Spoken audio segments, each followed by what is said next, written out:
Hello everybody, Tyrone the God 3 here, and welcome back to Dragon Ball Super Reviews. Today we will be reviewing episode 2, and this episode is titled, To the Promised Vacation. Vegeta goes on a family trip. This episode, oh my god, just so many nice moments. And the fact that they follow through is probably the best part, because I'm pretty sure a lot of Dragon Ball Z fans have been like, having these moments that were in this episode like kind of marinating in their head, but now that they've actually come to life, it's really cool to see. It's like, what if Vegeta actually took Trunks to that promised trip to the amusement park, and I'm glad they actually did an episode based around that, like, around that concept. So to actually see them follow through with that was really cool. And they even used, the scene from when that happened, from the Dragon Ball Z, series. They actually used the scene, and the fact that they actually used the scene was really cool. Like, a lot of people probably think that it's a bit jarring, because I know some people were jarring about the fact that the Kid Buu stuff that was briefly shown at the beginning of the first episode, they used that instead of making animated cutscenes. I really don't feel like they needed to, and I think it's a nice nudge to the old Dragon Ball Z series and how far it's come. So graphic wise, so I actually don't mind it. Like, I thought it was okay. So other than that, like, the episode's really cool. So with that said, let's get started with this plot summary, and then I'll share my thoughts. The episode basically begins with our heroes with Bulma and Trunks. They're in a plane, and Vegeta standing on top of the plane, enduring all of Bulma's like harsh flying. She's doing this to just mess with Vegeta. And I like how like the octopus is like on Vegeta's face and slides off, and I just love how Vegeta's going through all of this BS and wants to stand on top of the plane. And when they finally make it to the amusement park, Vegeta shows that he wants to keep that promise that he had to Trunks for a long time. And the promise was basically, for those of y'all who don't know, if Trunks can land one hit on Vegeta, then he'll take Trunks to the amusement park as a way to like celebrate, hey, you're a fighter, you're becoming strong. So because of that, Bulma was actually really proud of Vegeta and how he kept the promise and was being really nice to Trunks and taking time out of training in order to be a family man. So that was very noteworthy. And that was a very nice and heartwarming moment, but Vegeta didn't really want any part of this trip. Like, every thing they did, from riding the train to like this giant Jack in the Box monster to a bunch of other things. Even Trunks tried to get like his approval for what he's wearing, but Vegeta was being like stone. It wasn't until it was time for them to eat that Vegeta actually started enjoying the trip. So Bulma decided to just get a bunch more food, and then I like when he finally found like the giant octopus, he was reminded of the little octopus that was on his face, so he tried to get revenge, but then the octopus inked on him. And then it took everything Bulma and Trunks had to like get him away from the scene before he gets too angry and ends up blowing up the place. So I thought that was a nice moment. And then after all of that, we see Goku has gone to King Kai's planet to train. So we can see that Goku's finally going to be doing his training at King Kai's planet. Then after that, we cut back to the family trip, and when we cut back there, Vegeta has cleaned off, and they head on this like cool little party. They head to this cool little like concert party, and everybody's just partying it up. But they're getting in Vegeta's way, and they keep bumping into Vegeta, and Vegeta's pissed off that he's standing here wasting time when he could be training to get stronger than Goku.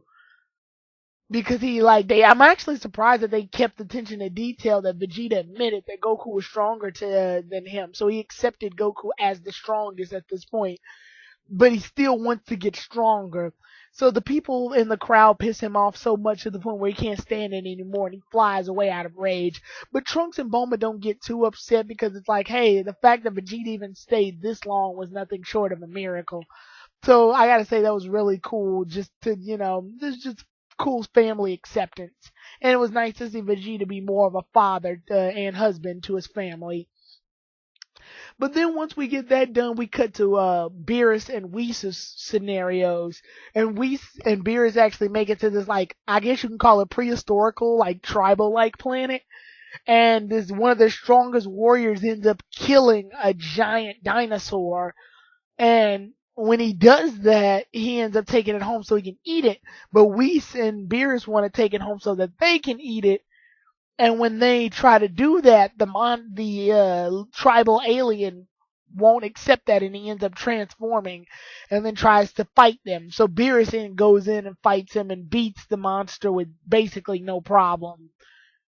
Once he does that, he realizes he doesn't want the dinosaur meat anymore. So Beerus plants this, like, I think this would be a cool idea for an attack in a video game. It'd be a subtle attack, but it'd be a really good one. Like, it'd be like I guess you could say a mid-ranged attack where it surrounds an area of Beerus, and all he has to do is drop this small little energy bomb towards him, or towards the bottom of the ground. I call it the Seed of Destruction. I hope that can become an official term, because that's what it was. It was like the seed, like I call it the Seed of Destruction. He literally drops an energy ball that's about the size of a seed into the planet, and the whole planet just blows up.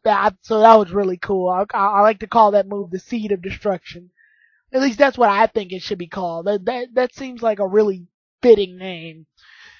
Anyway, once the planet blows up, we cut back to Vegeta, and when we cut back to Vegeta,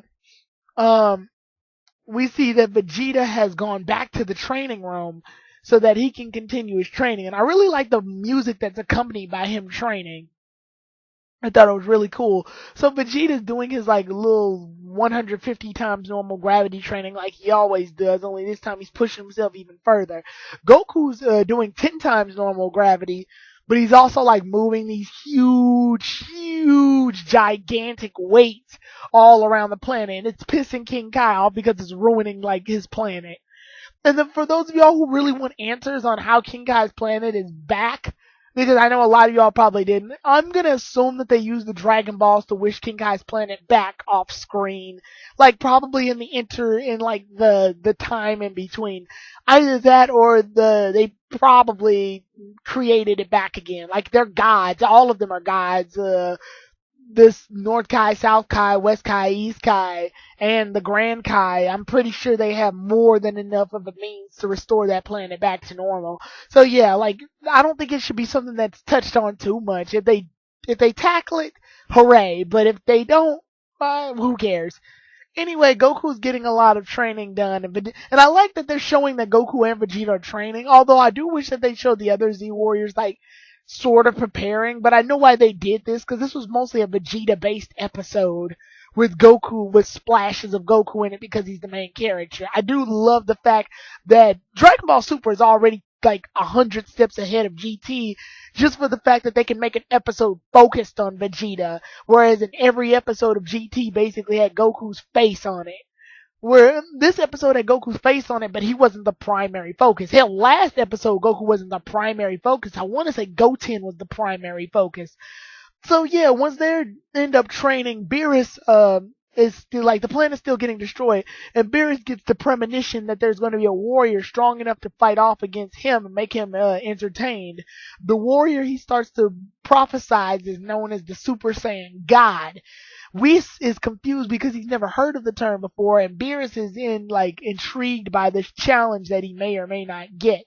So because of all of this, we get foreshadowing of Beerus and Whis coming to Earth to fight off against the Super Saiyan God as soon as they find out who it is. Obviously, if you watch Battle of Gods, you already know how this takes place, but it's good to see that rather than Beerus waking up and hearing and having a premonition in a dream about the Battle of the Super Saiyan God, it's good to see that he was already awake, and now it's just him slowly learning about the Super Saiyan God, and we see how much destruction he's causing from planet to planet.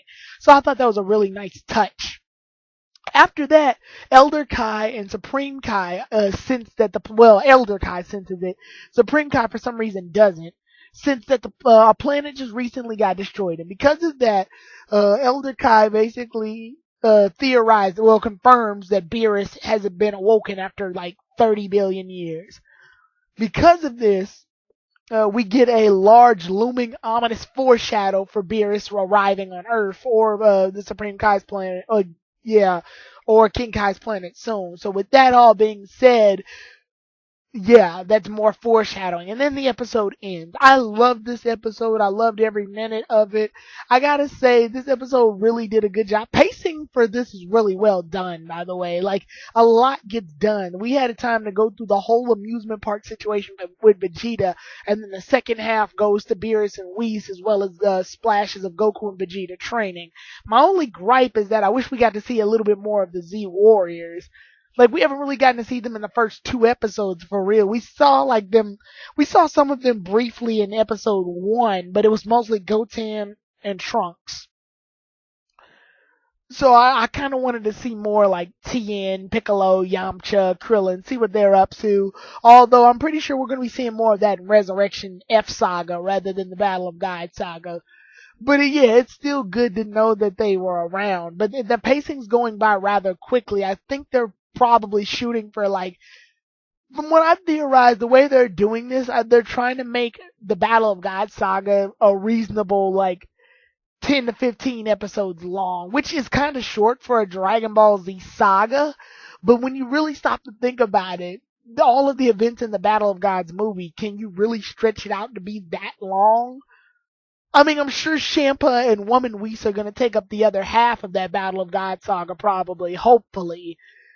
And then we'll move on to the Resurrection F stuff, hopefully. But as of right now, the Battle of God saga so far is being retold rather well. Nice, interesting moments, and I gotta say, really great attention to detail on characters. The first two episodes have been very lighthearted, and I like the fact that they are because it gives them something more to fight for once danger finally hits. And I love the fact that like everyone's chilled and calmed out until like you know until Beerus comes because shit's gonna get real when Beerus gets there. So yeah, really nice episode. And the next episode we will be doing a review of is episode 3, and the episode is titled Look for the Super Saiyan Guide. So I can't wait to check that episode out. I'll see you all then, everybody. Tyrone the God 3 out.